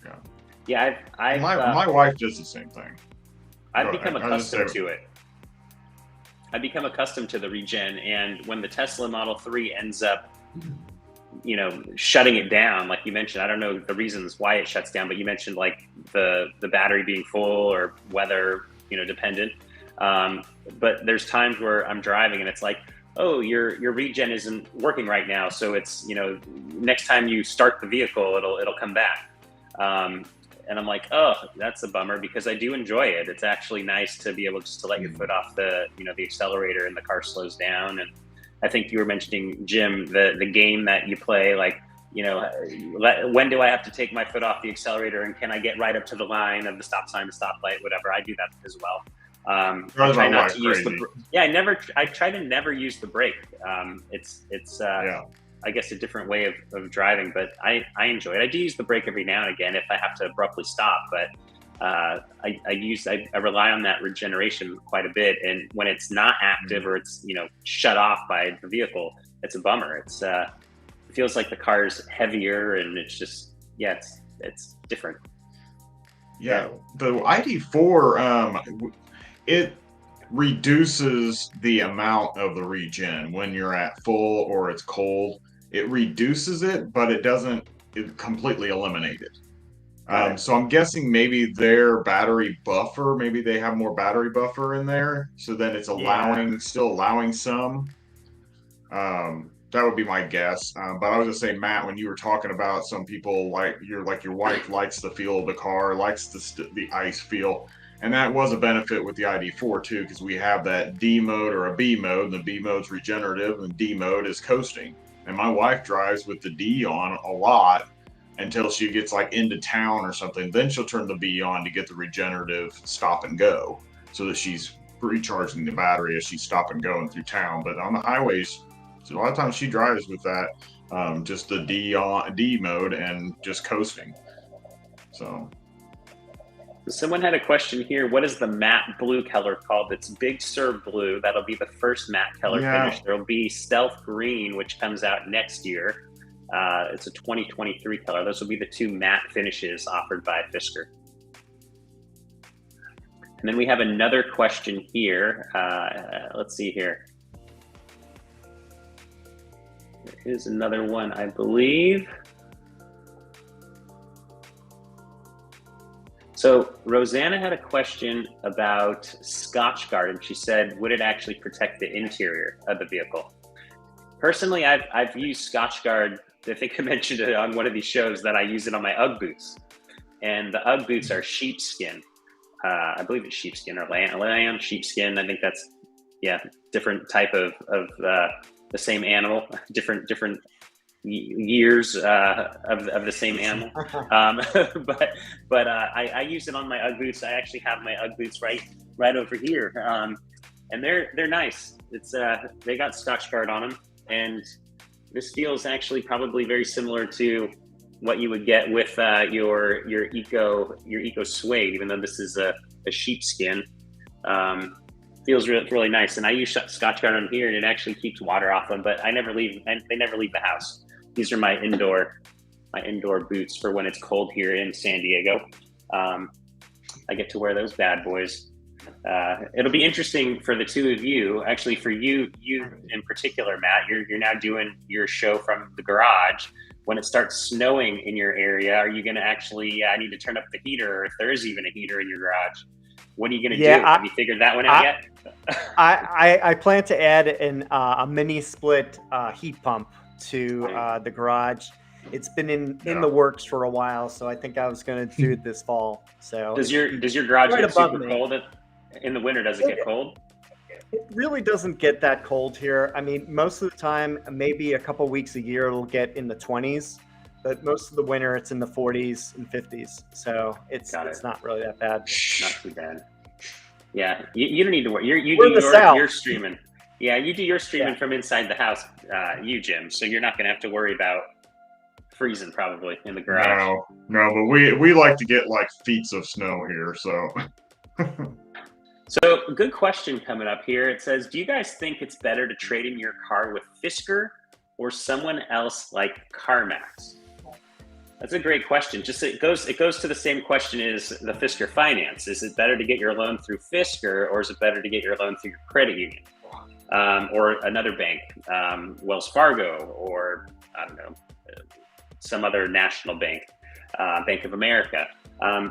My personal preference, you guys, I'd love to know what you guys think. My personal preference is I'm going to go to whoever's going to give me the most money for my vehicle. If you sell your vehicle before you take delivery of your Fisker Ocean, you only have one shot probably to sell your car to Fisker or through Fisker. Fisker is going to be working most likely with a partner. We don't know who the partner is, but Cox Automotive has a bunch of businesses that Fisker could potentially use. They have a partnership with Cox Automotive, and they have a whole bunch of companies that buy vehicles and then wholesale them out and things like that. So maybe that's what Fisker is going to use. We don't know yet, but it's probably going to be branded Fisker, and you won't even know that it's maybe a third party doing it. So I'm going to check out, just for fun, I probably won't sell the Tesla before I finance the Fisker Ocean. But I will check out there with Fisker. I'll also go to CarMax, like you mentioned in the question, but I'll also go to Carvana. I've actually sold my last vehicle to Carvana, had a really good experience with them, and they're the company that comes to your house with a flatbed pickup truck, and they bring all the paperwork, you sign over your title, do all the stuff, they give you a check. And I had a really good experience with Carvana. I'll check them out. My wife, on the other hand, she had a bad experience with Carvana. They left her high and dry. They gave her an offer on the website, and then she wanted to accept the offer, and they wouldn't let her accept the offer, and they waited until the offer expired, and then they wanted to help her out. They wanted to actually pay her more than what the vehicle was worth, and then they didn't want to honor it. So she ended up going to CarMax and sold her vehicle there in person, and had a great experience while she was there. And there was actually somebody in the waiting room that had their car in to get purchased, and they gave a quote online saying to this lady and said, "Hey, we'll pay you, say $15,000 for your vehicle." But then when she actually went in there, they said, "Oh no, your car's appreciated. We'll pay you $16,500. So they actually paid her more than what she originally did. And I thought, wow, that's good business. So CarMax was actually really good. I'll check Carvana, CarMax, and Fisker's option. But what are you guys going to do? So we will probably trade, most likely. One thing that people need to think about, and I saw someone bring this up in the comments, is that when you trade in, if you trade your car in on a new car, then you only pay the difference on the tax. You only pay that difference between the two, what you traded in and what the value of the new car is. So you only pay tax on that amount instead of the whole amount of the new car. So that's something you may have to weigh out when you look at selling your car. How much more they're going to give you, is that going to offset what you're going to pay in taxes? You know what I'm saying? Kind of like you'll have to figure that out, which one is going to be the better deal for you. So like I didn't catch this, and I've never caught it before. And always make sure that you guys everybody looks at the deals that you make when you trade in cars, and make sure you're not getting overtaxed, because when we got our ID4, we had to trade. We took our Bronco Sport in and traded it in. Well, it was in Wisconsin, and I couldn't get plates there. They gave us a temporary plates, and we had to come back to Illinois to pay our sales tax and order our plates and all that stuff. When we got back, we had figured up it was going to run about $3,000 in taxes. And when I actually got there and ordered everything, we only had to pay $800 in taxes, because there was only about a $10,000 difference between the two vehicles. So we only got taxed on that difference. Interesting. So I thought that was pretty cool, and it's really worth it. I mean, but if you're going to sell your car and they're going to give you $10,000 extra dollars, that's completely different. That's offsetting all of that, and it's not a big deal. But yeah, that's something to think about. I want to add to that. It also depends on the tax in your state. My sales tax for cars is only 3% in North Carolina, so it's not as big a deal. But I agree. You got to consider the choices of trade-in versus, selling through what Carvana and CarMax and all those companies. There's like about 6 or 8 of these companies now. They're called wholesale. Basically, they're wholesalers. They buy your car at a wholesale rate and then they resell it. They actually vary quite a bit. I'm surprised because I keep track of my car. Every couple months, I find out what the value is because I eventually will be trading it in. And I noticed that sometimes one company may be higher, and then a couple months later, they may be lower. And a lot of it depends on their inventory. So if they have a bunch of your car, they'll give you less money. And another company, if they don't have enough, they'll give you more. So it's like a big process of how they calculate that. So I would contact, and you could do all these in like a matter of an hour. You can get quotes from like 8 companies. I do the homework, check all those companies. And also, if you have the time, do a private sale. I sold, previous to my Tesla, I had a Mini, and I got the price from CarMax and Tesla. They were going to offer me $3,500 for the car. And I sold it privately for $7,500. Wow. All I did was put a $20 ad in a bunch of different things. I did like Craigslist and cars.com. And the first person I talked to, I sold it to them. And it took about like a week and a half. So sometimes private sales can work well, and you'll almost always get more money on a private sale because you're cutting out the middleman. Yeah. But private sales can be, depending on your car, could be difficult if your car is not highly. Sometimes if it's a very expensive car, it's hard to sell, or if it's not in demand. I mean, there's a lot of reasons that you may just want to trade in. You still have a loan on it. You may still have a loan on it. Yeah, it really depends on your situation, whether you just do the trade-in. And for most people, a trade-in is probably just the easiest way. You don't have to worry about anything, and they take care of it. So it's up to you and how you want to do it. Our tax here is like it's either 6.9 or it was 7.2. I don't remember the last time I checked it. But ours is a little higher, and there's people in the chat that are talking about it's 6.5 in Florida, it's 8.25 in New York, and then it's 6.25 in Texas. So Matt, you guys are pretty low over there. Yeah, we're at 7.25 over here in California. They get it you in another way, and I'll explain that. Our regular tax, sales tax is 7.25. So any other purchase you make is 7.25. Cars are 3%. But we have an annual property tax on our vehicles. So we have to pay property tax every year on the value of the car. And that could be a couple $100 a year. So I just heard about that. Yeah. I had never heard of that. And does that. Yeah, Virginia and North Carolina. I think there's a few other states that do that too. Somebody was talking about that on another video, and I had never heard of that. I'm like, what are you guys talking about? A tax on every year, and it's like, what is going on? I think somebody was selling something, and when they sold it, but the person didn't register it right away. So when it hit January, they ended up getting a bill for a sales tax for a car that they didn't even own anymore. And I was just like, what are they talking about? I've never heard of this. And it's also like, there's other states that you can buy multiple years of registration for your car. And like you can buy 3 years of registration for your car for a few $100s or something like that, where we have to pay ours yearly. Every year we get hit. That's how mine is, yeah.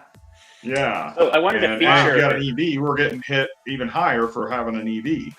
I wanted to feature one of the comments in the chat there. I saw that I could do that, and this is from Tommaso over in Los Angeles. He calls out a good point. Here in California, we don't actually have that offset when it comes to the tax of purchasing a vehicle. So you have the trade-in offset. We don't get that here in California. When you were mentioning that, Jim, I was like, what are you talking about? I was going to ask you to re-elaborate. And then I saw the comment from Tommaso. He's like, no, we don't have that. And I was thinking, yeah, I never heard that before. That's new news to me. So you obviously have to check, like when it comes down to the, the EV tax credit, when it comes into trade-ins or, property tax or, for your vehicle. Every state does things differently. And that's, that's what makes each state cool and awesome and unique. But yeah, we don't get to take advantage of that offset, that trade-in offset here in California. So yeah, that's I wanted to call that one out just so people that are here on the West Coast. We actually had quite a few people from California. I thought, thank you, Tommaso, for sharing that. He's a wealth of knowledge, I tell you. I mean, that's the benefit of having us in three different parts of the country. It's true. Yeah, we're all over the West, the Mid, and the East. It's quite cool. So I think we had one other question here, unless I lost it.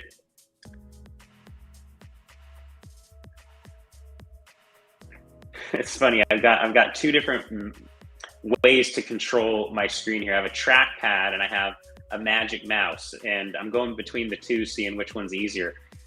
Both have their benefits, I'll tell you, but this trackpad's really nice. It's just so big. Yeah, it's like I don't know where to put my fingers on it. For those that care, probably nobody. Yeah, I don't see that question anymore, or we answered it, one or the other. But yeah, there's a lot of people still hanging out with us. And geez, Los Angeles, 9.5% for cars. How does that work?